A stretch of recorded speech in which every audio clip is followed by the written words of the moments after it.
दोस्तों, क्या आपको पता है कि दुनिया का सबसे अमीर मंदिर कौन सा है? इस मंदिर में करीब 6 दरवाजे हैं, जिसमें से 5 दरवाजे खोले जा चुके हैं, जिसमें से अरबों रुपए की मूर्तियाँ, बोरे भर भर के सोने के सिक्के और सोने की कुर्सियाँ मिले। ऐसा कहा जाता है कि इनमें से एक एक सिक्कों की कीमत करीब 3 करोड़ से ज्यादा है। और दोस्तों, इस मंदिर में एक दरवाजा ऐसा भी है जो आज तक किसी ने नहीं खोला। ऐसा कहा जाता है कि अगर वो दरवाजा खोल दिया गया तो पूरी दुनिया में प्रलय आ जाएगी। और इस दरवाजे के अंदर इतने पैसे हैं कि भारत को दुनिया का नंबर 1 कंट्री बना सकता है। एक ऐसा मंदिर जिसका जिक्र महाभारत में, विष्णु पुराण में और ब्रह्म पुराण में भी मिलता है।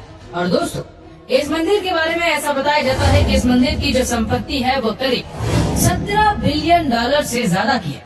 5000 साल पुराने इस मंदिर में कई सारे रहस्य छुपे हुए। तो इस वीडियो में हम जानने की कोशिश करेंगे क्या सच है पद्मनाभेश्वर स्वामी मंदिर का, और क्या इसका ये दरवाजा कभी खुल भी पाएगा या नहीं। दोस्तों, भारत एक मंदिरों का देश है, जहाँ पे हर कोने में आपको कोई न कोई भगवान का मंदिर जरूर मिल जाएगा। लेकिन ये है पद्मनाभेश्वर स्वामी मंदिर, जो कि केरल के तिरुवनंतपुरम में बसा है। दोस्तों, हम मुगल काल की बात करें तो उस समय भारत का जो जीडीपी था वो करीब 90 बिलियन डॉलर था। और सिर्फ इस मंदिर के अंदर बंद खजानों को अगर हम देखें तो उसकी वैल्यू करीब 17 बिलियन डॉलर है।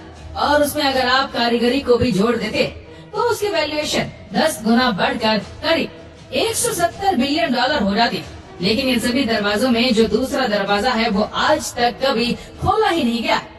ऐसी मान्यता है कि इस मंदिर के अंदर करीब 1 ट्रिलियन डॉलर से ज्यादा पैसे पड़े हुए, लेकिन इस मंदिर का ये गेट कभी आज तक खोल ही नहीं पाया कोई, क्योंकि जब भी इसको खोलने कोई जाता है तो या तो उसकी मृत्यु हो जाती है या फिर वो दरवाजा ही नहीं खुलता है। ऐसा ही साल 2011 में सुप्रीम कोर्ट के ऑर्डर करने के बाद भी दरवाजा खोलने की कोशिश की गई, लेकिन ये दरवाजा नहीं खुला। ये मंदिर रहस्यों से और अपने चमत्कारों से भरा हुआ है। दोस्तों, पद्मनाभेश्वर स्वामी मंदिर का जिक्र महाभारत के समय से होता रहा है। और इसमें एक पुरानी कहानी है कि केरल के कसारगोड जिले में एक स्वामी यार नाम के ऋषि रहा करते थे। वो भगवान विष्णु की तपस्या में हमेशा लीन रहते थे और उनका एक बार दर्शन करना चाहते थे। एक बार स्वामी यार ऋषि भगवान की तपस्या कर रहे थे, लेकिन उसी बीच एक छोटा बालक आता है और भगवान के लिए चढ़ाने वाला जो उनका जल था उसको उठाकर वो बच्चा फेंक देता है। जिसके बाद ऋषि काफी ज्यादा क्रोधित होते और वो बच्चे को दौड़ाना शुरू करते, लेकिन अचानक से बच्चा गायब हो जाता है। ऋषि को समझ में आ जाता है ये कोई चमत्कार है और ये कोई साधारण बालक नहीं था। इसलिए वो फिर से भगवान से प्रार्थना करना शुरू करते और अचानक से एक आकाशवाणी होती है कि अगर उन्हें फिर से उस बच्चे से मिलना है तो उन्हें अनंत वन में जाना पड़ेगा। लेकिन स्वामियार ऋषि ने अनंत वन का नाम कभी सुना ही नहीं था, लेकिन भगवान को खोजने के लिए वो लगातार चलते जाते और लक्षद्वीप के तटों पे वो घूमते रहते। वहीं पे उनको एक महिला दिखती है जो कि अपने बच्चे से कह रही होती है कि अगर तुम मेरी बात नहीं मानोगे तो मैं तुम्हें अनंत वन में ले जाकर फेंक दूंगी। ऋषि उस महिला से अनंत वन का पता पूछते और उस तरफ लगातार चलते जाते। ऋषि जैसे ही अनंत वन पहुँचते उन्हें फिर वही बच्चा दिखाई देता है जो कि महुआ के एक पेड़ में जाकर गायब हो जाता है। इसके बाद अचानक से 2 वृक्ष गिर जाता है और उसमें से भगवान विष्णु प्रकट होते जो कि 8 मील लंबे रहते। ऋषि ने भगवान को छोटे आकार में आने को बोला ताकि वो उनका पूर्ण दर्शन कर पाए। और उसके बाद भगवान वो अनुरोध मानते हुए एक छोटे रूप में आते, लेकिन महुआ के पेड़ों की वजह से भगवान उनको 3 पार्ट में दिखाई दे रहे थे। इसके बाद ये खबर राजा तक पहुंचती है और राजा ने कुछ ब्राह्मणों के साथ मिलकर यहाँ पर एक बड़ा मंदिर बनवा दिया, जिसको आज हम पद्मनाभेश्वर स्वामी मंदिर के नाम से जाना करते हैं। आज पद्मनाभेश्वर स्वामी मंदिर के पश्चिम में आपको स्वामियार ऋषि की समाधि मिल जाएगी। कहते हैं इस मंदिर की मान्यता बहुत ज्यादा है। यहाँ पे आप जो भी मांगते हैं वो आपका पूरा जरूर होता है। इसके बाद आता है मुगल काल। जब बहुत सारे मुगल लोग भारत के मंदिरों को तोड़ रहे थे, उस समय यहाँ के आसपास के लोगों ने इस मंदिर को काफी ज्यादा छुपा के रखा है और इसके बारे में कोई बड़ा जिक्र नहीं किया जाता था। 1680 में एक मुस्लिम शासक यहाँ पे आया था इस मंदिर को लूटने, जिसको पास के लोगों ने ही उसके आक्रमण को रोक के मंदिर को लूटने नहीं दिया। ऐसा माना जाता है कि त्रावणकोर के राजाओं ने इस मंदिर की महत्वता को समझा और इस मंदिर को फिर से और बड़ा बनाया गया। 1750 में त्रावणकोर के राजा मार्तंड वर्मा ने खुद को और अपने राज्य को पूरी तरीके से पद्मनाभेश्वर स्वामी मंदिर को समर्पित कर दिया और उन्होंने ऐलान किया कि वो पूरी संपत्ति इस मंदिर के नाम करे और इसी मंदिर के नाम से वो पूरा अपना साम्राज्य चलाएंगे। इसके बाद मार्तंड वर्मा ने पद्मनाभपुरम को त्रावणकोर राज्य की राजधानी घोषित कर दिया। अपने 28 साल के इस राज में मार्तंड वर्मा ने त्रावणकोर को वहाँ के एक सबसे शक्तिशाली राज्य बना दिया और इसके बाद एक बार डच की सेना ने भी इनके ऊपर आक्रमण किया और कहा जाता है कि ऐसे कुछ चमत्कार हुए कि इनकी छोटी सी सेना डच की बड़ी सेना को भी हरा कर आ गई। इस राज्य के आखिरी राजा थे बलराम वर्मा, जो कि साल 1931 से 1949 तक रूल किए। इसके बाद इसको भारत में शामिल कर दिया गया।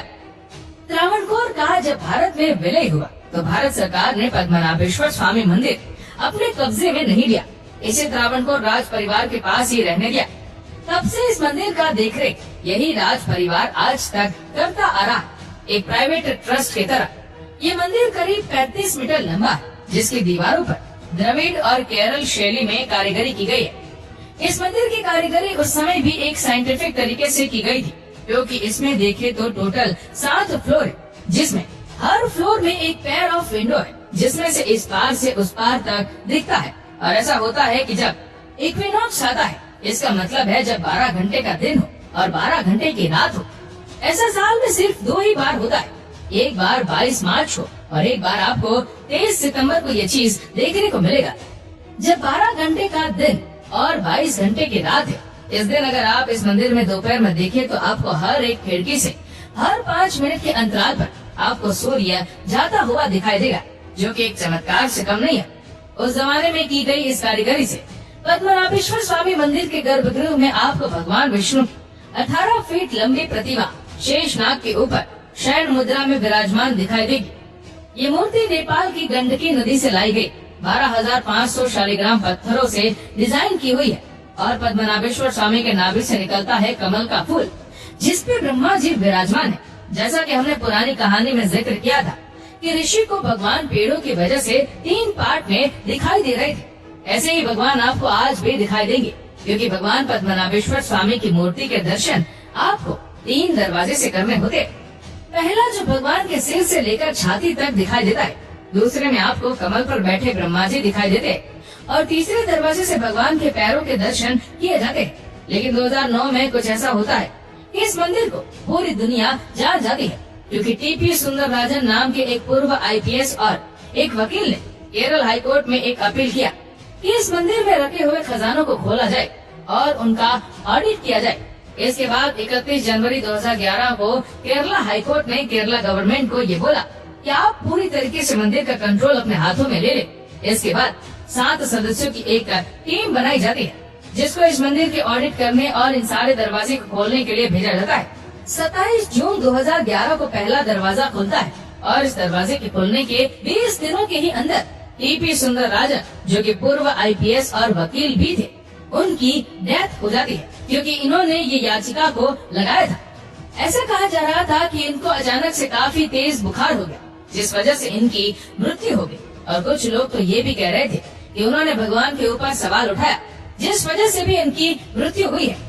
सबसे पहले तहखाना A खोला जाता है, जो कि भारी भरकम लकड़ियों और लोहे से पैक किया हुआ था।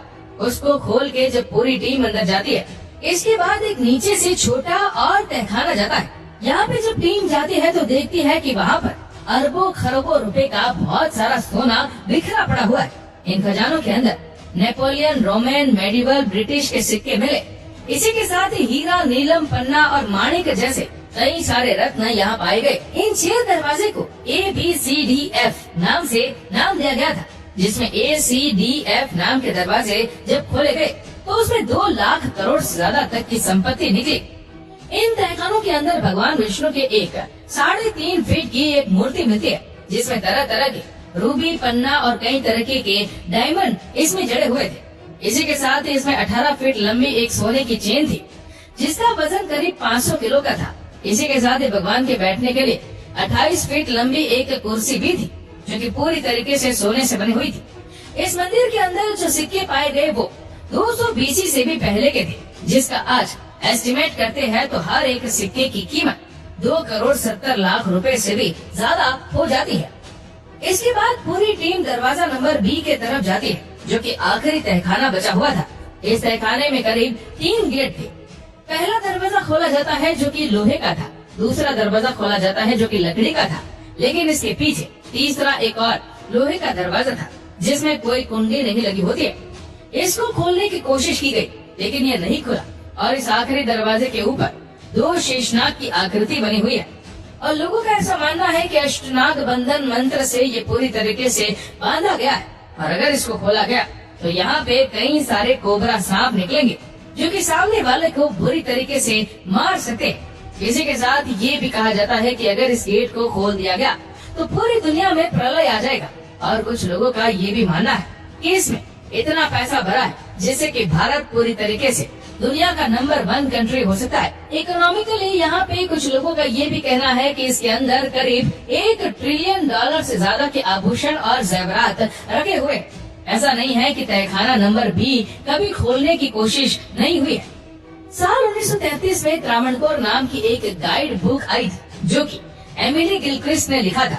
उन्होंने बताया कि साल 1908, 1991 और साल 2002 में 3 बार कोशिश हुई थी इसको खोलने की, लेकिन कभी लोग सफल नहीं हो पाए। एक बार इस गेट को थोड़ा सा खोला गया जिसके बाद से काफी सारे सांप निकल आए थे, जिसके बाद लोगों को जान बचाकर भागना पड़ा था।